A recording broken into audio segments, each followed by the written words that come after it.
के आने से पूर्व यहां से निकल जाते।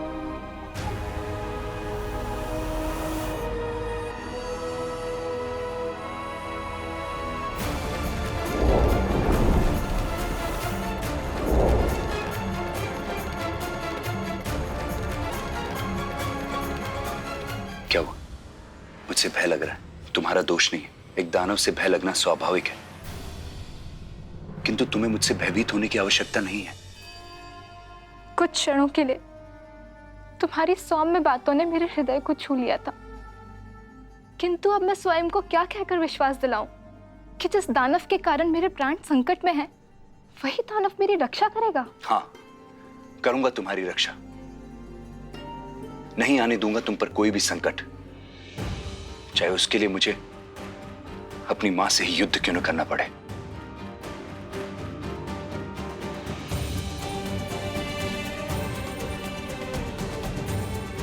आज पहली बार ज्ञात हुआ कि प्रेम में कितनी शक्ति होती है, इतनी कि मुझ जैसा दानव भी जीवन और सुरक्षा की बात कर रहा है।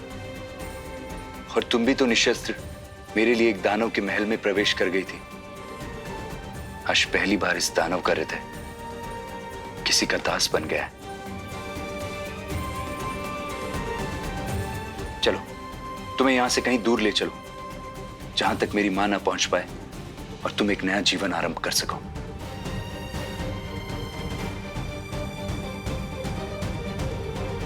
अधर्म से अपने परिवार की रक्षा करना एक स्त्री का कर्तव्य होता है। नौलखा की कुदृष्टि से अपने परिवार की रक्षा करो, जो तुम्हारे अपने घर लौटे बिना संभव नहीं। मैंने तो उस घर में पुनः ना प्रवेश करने का वचन दिया है, फिर इस धर्म युद्ध को मैं कैसे लड़ पाऊंगी? दर्पण पर जमे कोहरे को यदि साफ करके देखोगी तो तुम्हें सब कुछ स्पष्ट और साफ साफ दिखाई देने लगेगा। अपने बीते हुए कल से मार्गदर्शन लो, कदाचित वहीं से तुम्हें कोई उत्तर प्राप्त हो।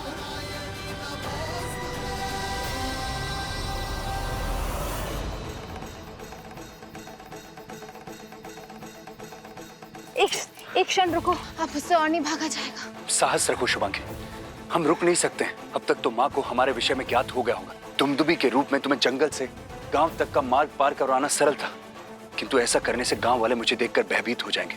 चल।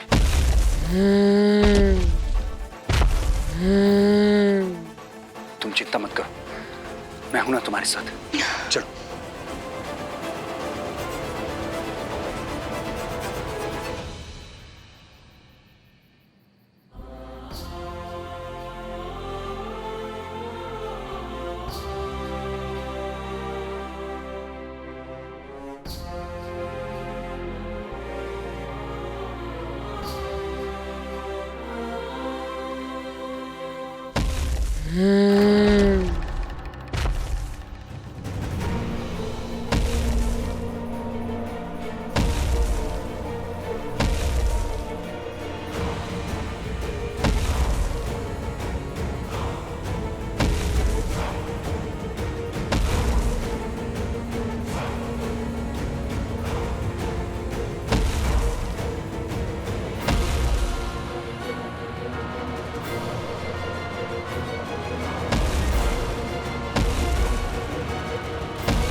प्यास लगी है?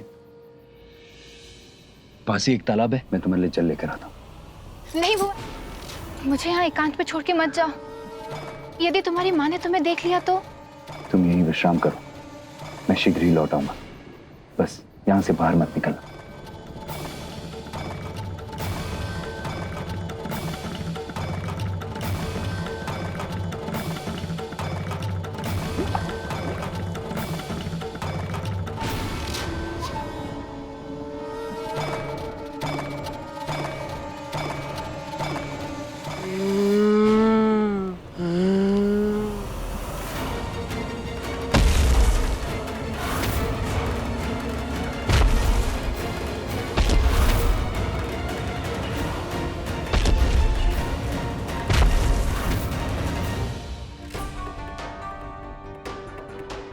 अपने बीते हुए कल से मार्गदर्शन लो, कदाचित वहीं से तुम्हें कोई उत्तर प्राप्त हो। तुम्हारा इतना साहस, तुम हमें मदिरा के लिए मना कर रहे हो? क्षमा मांगो वरना सेनापति तुम्हें फांसी दे देंगे। देखिए, आप कृपया कल आइए। तुम हमें मदिरा दो, हम तुम्हें तिगुनी मुद्राएं देंगे। लखन और सेनापति दोनों यहाँ एक साथ? अरे हाथ बांधो इनके, ये मेरी भी हत्या ना करते, हत्यारा कहीं का। यदि अपने पति की रक्षा करना चाहती है तो ध्यान से सुन। आज रात्रि तक का समय है तेरे पास। यदि इसे निर्दोष सिद्ध करने के लिए कोई प्रमाण या साक्षी लेकर आई तो ठीक है, नहीं तो कल प्रातः काल इसे मृत्यु दंड दिया जाएगा। सुन रहे हो ये मुद्राओं की खनखनाहट? उचित है, तुम्हें मुद्राएं नहीं चाहिए तो हम चलते हैं। ठहरो, हम मदिरा के 2 पात्र लाकर देते हैं, लेकिन उससे पूर्व हमें मुद्राएं देनी होगी।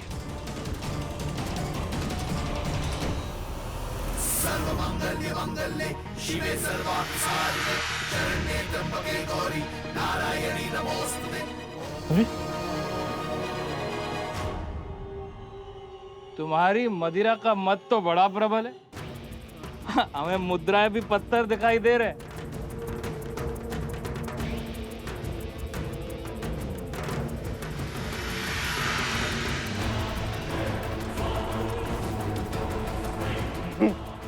मुझे भी मुद्राएं पत्थर दिखाई दे रही हैं।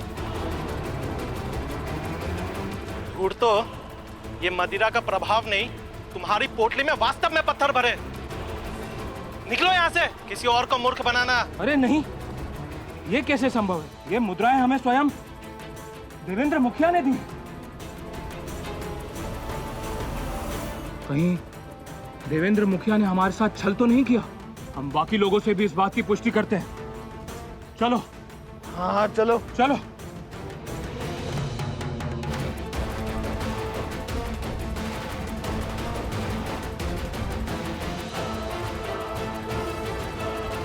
सेठ जी, सेठ जी,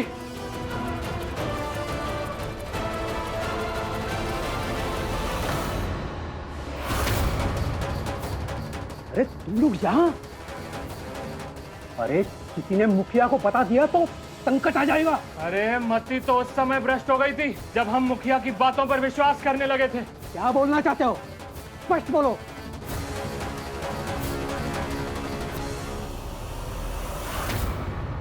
उस धूर्त मुखिया ने हमें मुद्राओं की खनखनाहट सुनाकर अपने पुत्र और पुत्र वधू को हमारी सहायता से अलग कर दिया, और जब उसकी मंशा सिद्ध हो गई तो हमारे हाथ में ये पत्थर थमा दिए। तुम स्वयं अपनी पोटली क्यों नहीं देख लेते?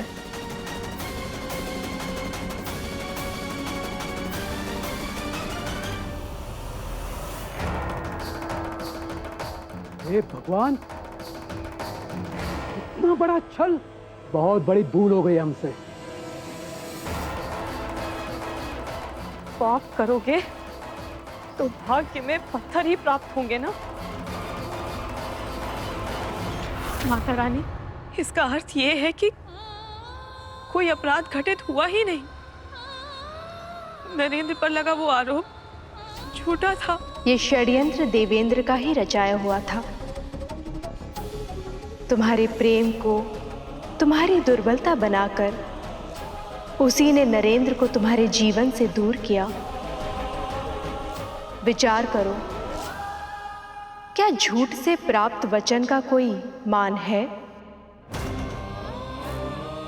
मुझे सत्य तक पहुंचाने के लिए बहुत बहुत धन्यवाद माता रानी। मुझे अपना आशीर्वाद दीजिए कि इस धर्म युद्ध में मैं बड़े मालिक की वास्तविकता सबके समक्ष ला सकूं।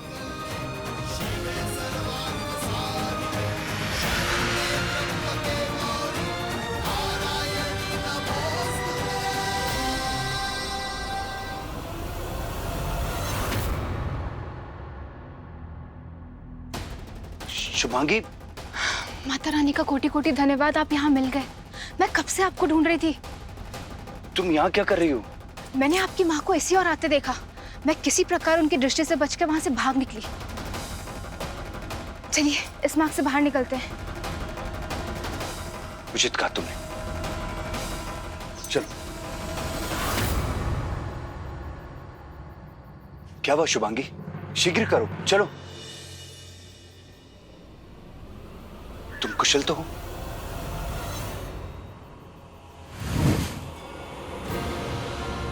माँ। मैं तो कुशल हूँ, किंतु तुम्हारी कुशलता संकट में है पुत्र। शुभांगी कहाँ है माँ? भीमा, देखो तो कौन आया द्वार पर।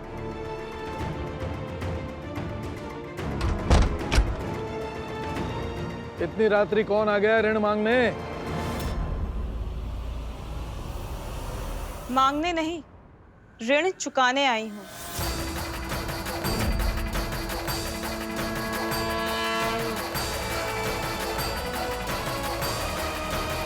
प्रतीत होता है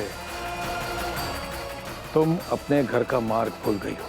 सत्य कहा बड़े मालिक, मार्ग ही भूल गई थी अपने घर का, किंतु सुबह का भूला यदि संध्या को घर लौटाए तो उसे भूला नहीं कहते। अब कौन सा लोभ तुम्हें यहाँ खींच कर ले आया है?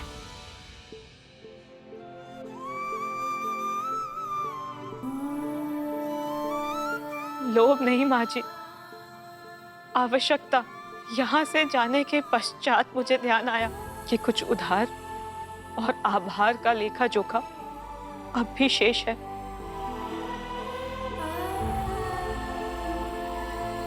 मैं उसे ही पूर्ण करने आई हूँ। उधार का लेखा जोखा तो तुम मुद्राओं से चुका दोगी, आभार का क्या करोगी? मेरी ही भांति माँ जी की भी यही दुर्दशा करोगी? भोजन में नमक और परिवार में सुझाव लेते समय हम अतिथियों को सम्मिलित नहीं करते। बताया नहीं तुम्हें बड़े मालिक ने?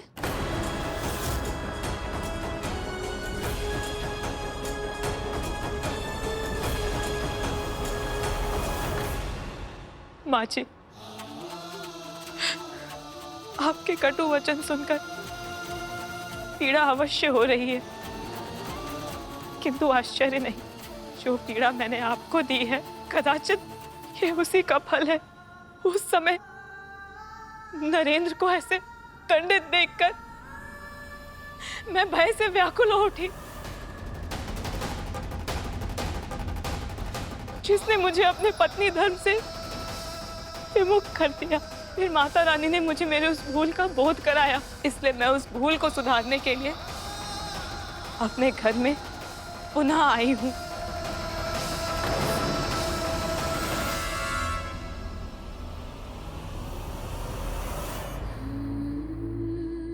नरेंद्र, क्या आप मुझे एक अवसर नहीं देंगे?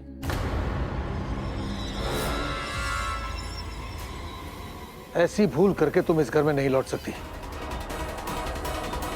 मृत्यु दंड से उस मंद बुद्धि की कोई रक्षा कर सकता है तो वो मैं हूं, किंतु उसके लिए तुम्हें एक वचन देना होगा। नरेंद्र के प्राण की रक्षा के लिए मैं कुछ भी करने को सज्ज हूं। तुझे उसका साथ छोड़ना होगा, उससे अपने समस्त संबंध तोड़ने होंगे। तुझे तेरे पति के प्राणों की रक्षा मुझसे करवानी है तो मूल्य चुकाना होगा।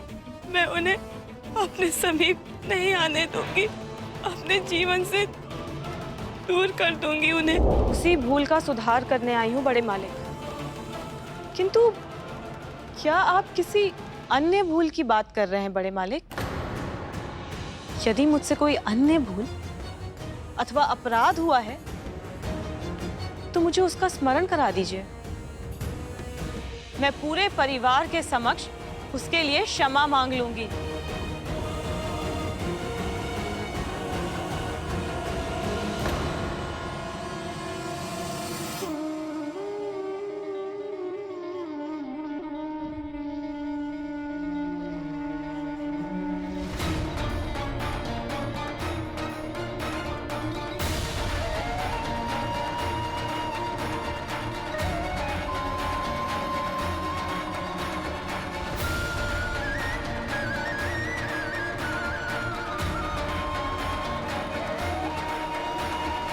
एक स्त्री के प्रेम के पीछे तू अपनी माँ का स्नेह भूल गया? तुझे अपने कर्तव्य का स्मरण भी नहीं रहा? शुभांगी कहाँ है माँ?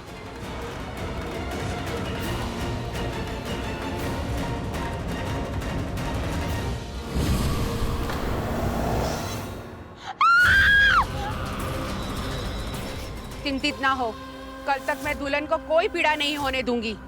किंतु पुत्र, एक बात बता, तू अपनी माता को सदा के लिए छोड़कर जा रहा था?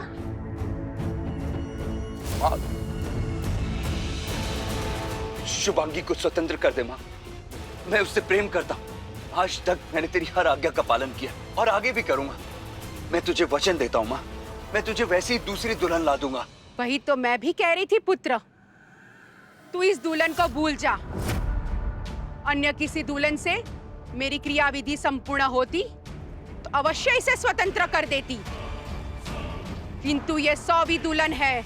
उचित ही कहा था उस वैष्णवी ने कि मेरा पुत्र ही मेरी क्रियाविधि में विघ्न का कारण बनेगा, किंतु मैं ऐसा नहीं होने दूंगी।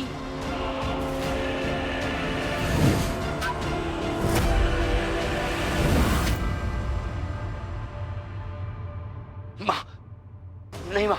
कल की क्रियाविधि तक तू और तेरा दानव रूप दुंदुभी इस जंजीर में बंधकर बंधे रहेंगे।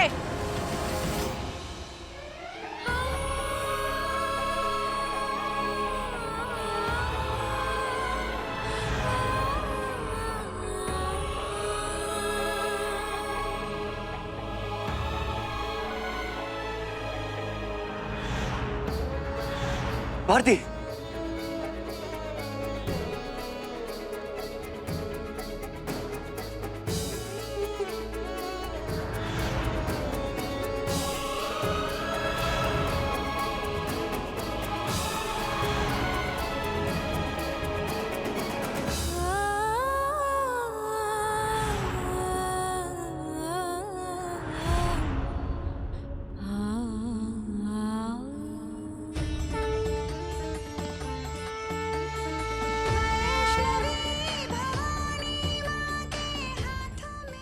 इस धर्म युद्ध में मेरा मार्गदर्शन करना माँ।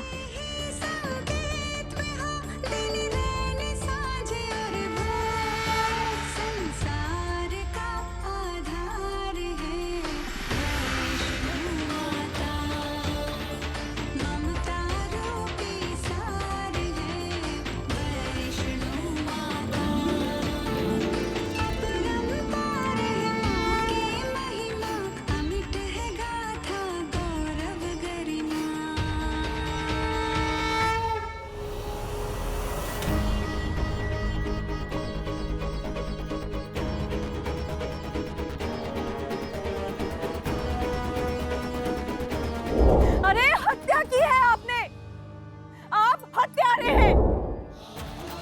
नरेंद्र, तुमने मुझे सबके समक्ष विक्षिप्त और मंद बुद्धि कहकर त्याग दिया था ना, समस्त संबंध तोड़ दिए थे, तो अब क्यों आई हो वापस? बोलो। तुम भी तो कह रही थी ना कि मैं हत्या नहीं कर सकता। वो मूर्खता थी मेरी, बुद्धि कुंद हो गई थी। संगत का प्रभाव जो पड़ गया मुझ पर, जैसे बुद्धिमान के साथ रहकर मनुष्य बुद्धिमान बनता है, वैसे मंद बुद्धि के साथ रहकर मनुष्य। हो लीजिए मुझ पर क्रोधित। मैंने आपको इतना कष्ट जो पहुंचाया है नरेंद्र, उस समय मैं भ्रमित हो गई थी।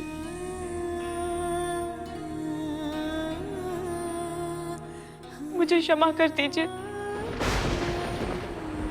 यदि आपको मेरी उपस्थिति स्वीकार नहीं है, तो मैं यहाँ से चली जाती हूँ। तुम्हारी भांति निष्ठुर और कठोर नहीं हूं मैं।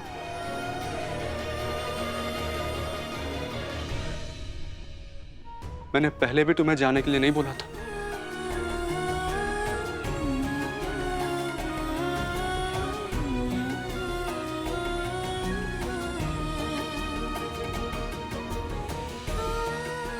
नरेंद्र, किंतु मैं तुम्हारे निकट नहीं रहूंगा। नहीं नरेंद्र, आपको कहीं जाने की आवश्यकता नहीं है। आप यहीं शैया पर सो जाइए, मैं नीचे सो जाऊंगी। नरेंद्र, ठीक है, एक कार्य करते हैं, आप इसी कक्ष में सो जाइए, मैं बाहर सो जाऊंगी। मुझे ज्ञात था कि आज आपको यहाँ निद्रा नहीं आएगी, इसलिए आज आपके सोने का प्रबंध मैंने आंगन में किया है। चलिए।